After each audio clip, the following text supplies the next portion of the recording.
Dos actores comenzaron con una promesa similar, pero solo uno llegó a lo más alto. Mientras Tom Hanks consolidó una carrera legendaria, Steve Guttenberg desapareció gradualmente del cine en los años 90. No fue por falta de talento ni de oportunidades, sino por una decisión clave. Ambos representaban al hombre cercano y confiable que el público valoraba. Sin embargo, con el tiempo, esa imagen dejó de ser suficiente. La industria empezó a exigir personajes más complejos, y Guttenberg eligió no adaptarse a ese cambio. Su historia refleja cómo mantenerse fiel a uno mismo puede tener un coste en un entorno que premia la transformación constante. Steve Guttenberg no tuvo un inicio brillante ni evidente.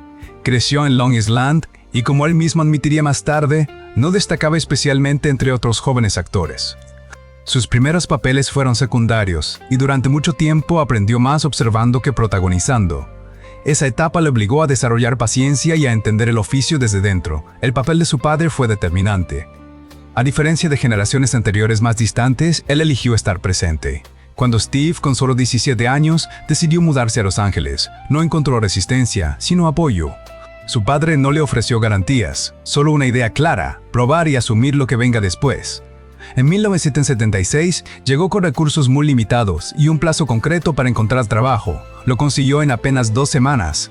A partir de ahí, su progreso no fue cuestión de talento inmediato, sino de insistencia. Buscaba oportunidades activamente, incluso entrando en estudios sin autorización para contactar con agentes. No era el más destacado, pero empezaba a demostrar algo más importante: constancia y capacidad para mantenerse en juego. Sus primeros trabajos fueron pequeños, pero constantes, lo que le permitió mantenerse activo en una industria altamente competitiva. Participó en producciones televisivas y proyectos menores hasta que surgió una oportunidad más relevante: The Voice from Brasil. Allí trabajó junto a actores consagrados, una experiencia que le permitió observar de cerca el nivel de exigencia real del oficio y entender qué significaba sostener una carrera a largo plazo. El primer punto de inflexión llegó con Dinner en 1962. Para conseguir el papel, recurrió a una experiencia personal, aportando una vulnerabilidad que dio profundidad a su personaje. Ese matiz marcó una diferencia clara respecto a sus trabajos anteriores y empezó a cambiar la percepción que la industria tenía de él. Poco después, The Day After amplió aún más su perfil. La película tuvo un impacto masivo y demostró que Guttenberg podía formar parte de proyectos con peso dramático y relevancia social. A partir de ese momento, dejó de ser solo un actor en desarrollo para convertirse en una opción fiable dentro de producciones importantes. El verdadero salto llegó en 1964, aunque no de la forma más evidente. Mientras Tom Hanks conseguía el papel protagonista en Splash, Guttenberg terminaba liderando Police Academy, una comedia irreverente que, en principio, no prometía prestigio. La película fue duramente criticada, pero conectó con el público de forma inmediata. Su personaje, Mahoney, funcionaba como punto de equilibrio dentro del caos, cercano, irónico y reconocible. Ese papel lo convirtió en el rostro de una franquicia extremadamente rentable. Sin embargo, ese éxito también empezó a definir sus límites. Mientras la industria valoraba cada vez más la versatilidad, Guttenberg quedaba asociado a un tipo de personaje muy concreto. Era popular, sí, pero dentro de un registro que comenzaba a encasillarlo. El reconocimiento llegaba, pero también lo hacía una primera señal de restricción. Tras el éxito inesperado de Police Academy, Guttenberg entró en su etapa más sólida. En lugar de repetir exactamente la misma fórmula, buscó ampliar su perfil con proyectos distintos. Uno de los más importantes fue Cocoon, dirigida por Ron Howard, donde formó parte de un reparto veterano y respetado. Allí aportó equilibrio a una historia más reflexiva sobre el paso del tiempo, demostrando que podía integrarse en un cine menos ligero. Poco después, Short Circuit reforzó su conexión con el público, especialmente con una audiencia más joven. Su papel combinaba inteligencia técnica con cercanía emocional, consolidando una imagen clara, la del hombre decente, accesible y confiable. El punto más alto llegó con Three Men and a Baby, donde compartió protagonismo en una comedia que se convirtió en un fenómeno. La química del reparto funcionó, pero también diluyó su protagonismo individual. Guttenberg era ya una estrella, aunque nunca completamente el centro. A finales de los años 80, Steve Guttenberg parecía estar en todas partes. Sin embargo, dentro de ese éxito sostenido, comenzaba a surgir un patrón difícil de ignorar. En muchas de sus películas, el elemento más recordado no era él. En Police Academy, el público hablaba de los personajes excéntricos. En Cocoon, el peso recaía en el reparto veterano. En Short Circuit, el protagonista real era el robot. Incluso en Three Men and a Baby, el éxito se apoyaba en el conjunto. no en una figura individual. Guttenberg ocupaba un rol muy concreto, el hombre normal que sostenía la historia, cercano, amable, predecible.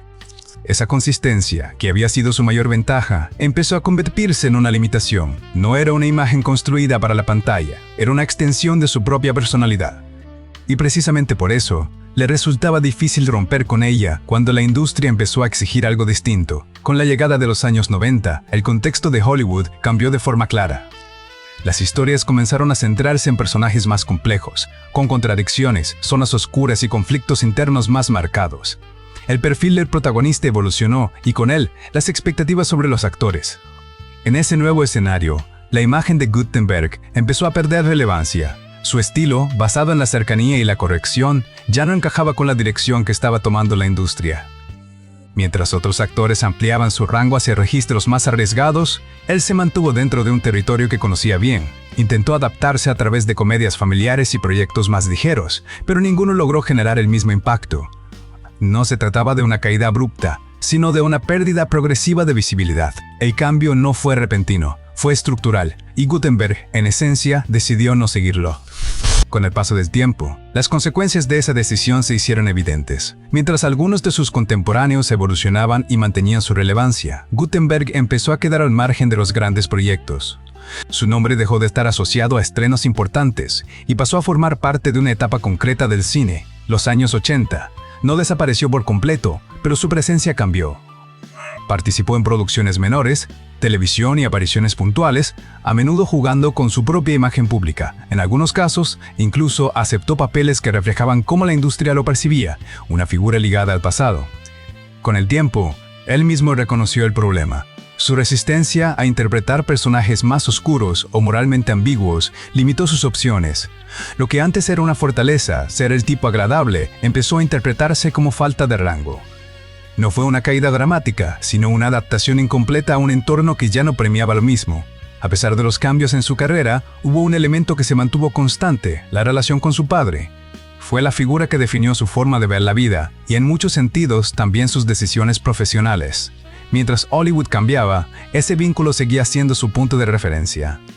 Cuando su padre enfermó gravemente, Guttenberg reorganizó su vida para estar presente. Viajaba largas distancias de forma regular para acompañarlo en su tratamiento. No era una obligación, sino una elección coherente con los valores que había aprendido desde joven. Tras su fallecimiento, el impacto fue profundo. Guttenberg canalizó esa pérdida a través de la escritura y el teatro, encontrando una forma de procesar el duelo sin recurrir a la exposición pública excesiva. En un entorno centrado en la imagen y el éxito, él priorizó algo distinto, la lealtad personal. Y esa decisión, una vez más, definió su camino. Con el tiempo, Steve Guttenberg aceptó su trayectoria sin resistencia. Entendió que su carrera estuvo marcada tanto por el contexto como por sus propias decisiones. No atribuyó su éxito únicamente al talento, ni su declive a la falta de él, sino a una combinación de oportunidad, carácter y momento. A diferencia de otros, no intentó recuperar una posición pasada. Siguió trabajando cuando los proyectos le interesaban, explorando el teatro, la escritura y nuevas formas de expresión. Su relación con el público también cambió, menos centrada en la fama, más en la conexión directa y honesta. Hoy, su figura no representa un ascenso interrumpido, sino una trayectoria coherente. Eligió mantenerse dentro de unos límites claros, incluso cuando eso implicaba renunciar a ciertas oportunidades. En una industria que exige transformación constante, su historia plantea una idea distinta. No todas las carreras se miden por cuánto duran en la cima, sino por la coherencia con la que se sostienen en el tiempo. Hoy, Steve Guttenberg sigue activo, pero desde un lugar distinto. Vive lejos del foco constante de la industria, centrado en proyectos personales y en una vida más estable. Su presencia pública es más discreta, aunque mantiene una conexión directa con su audiencia a través de medios propios. Lejos de intentar reconstruir su antigua imagen, ha optado por adaptarse a una etapa diferente. Escribe, actúa, cuando le interesa y participa en iniciativas que encajan con su forma de ver el mundo. No hay urgencia por volver a una posición dominante. Su historia no termina con una caída, sino con una redefinición. Entendió que el reconocimiento masivo es solo una fase, no un estado permanente. Al final, su decisión más importante no fue rechazar ciertos papeles, sino aceptar las consecuencias de hacerlo sin perder su identidad. La diferencia entre Steve Guttenberg y Tom Hanks no se explica solo por talento o suerte, sino por elección. Ambos comenzaron desde un lugar similar, pero respondieron de forma distinta a las exigencias de la industria. Kara Gutenberg decidió mantenerse dentro de un perfil que le resultaba natural. No buscó transformarse radicalmente ni asumir personajes que contradecían su identidad. Esa coherencia le dio estabilidad, pero también limitó su evolución en un entorno que premia el riesgo. Su historia no es una advertencia, sino una perspectiva. Muestra que cada carrera implica renuncias y que no adaptarse también es una forma de decidir. Al final, no se trata solo de hasta dónde se llega, sino de cómo se elige llegar.